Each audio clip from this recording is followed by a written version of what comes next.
Кто такая Зарина Атаева? Я думаю, вы еще не успели за последний месяц забыть. Это наш голос, дикторский голос.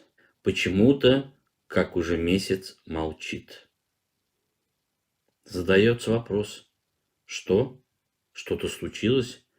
И все-таки Зарина Атаева меня где-то нашла и позвонила. И сказала: Оксана Барамович и так далее, но, пожалуйста, мне надо больше этих роликов. Я говорю: а зачем так столько вам больше роликов?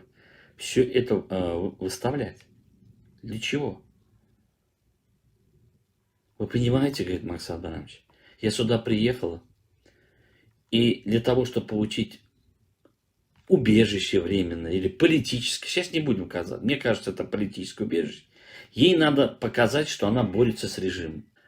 Они на сегодняшний день, грубо говоря, эти власти шведские, дают быстро право получить политическое или временное убежище. Это вопрос к ней. Политическое убежище, все отлично, у меня все есть. Документ я получила, у меня есть. Миграцию меня разрешила, я метатом бар.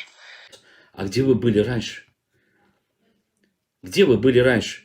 Тот момент, когда вам надо было получить политическое убежище или другое временное убежище, вы тогда появились в этой политической борьбе?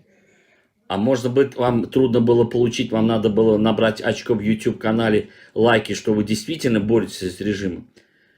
Так я вам говорю, уважаемая наша сестра, младшая или старшая Зарина Атаева, соотечественница, и надо нас иметь по всей программе. Если мы начнем иметь, вот таким образом буду иметь. Унижение, билягат, в первую очередь, özüňizi ulaşat etýäňiz. Şunu ýaly awlakan adam, şunu ýaly politiski gurdur gidip oturan adam, şular ýaly hereket etýär diýip özüňiz baskar edýäňiz. Men siz bilen hiç eýlek işim ýok. Siz näme çykarýaňyz, kime çykarýaňyz, kimin adyna çykarýaňyz. Murat Kurbanow bilen hem işim ýok, siz bilen hem işim ýok. Men öz işimi etýän. Политическое убежище, все отлично, у меня все есть. Документ я получила, у меня есть. Миграцию меня разрешила, я метатом бар.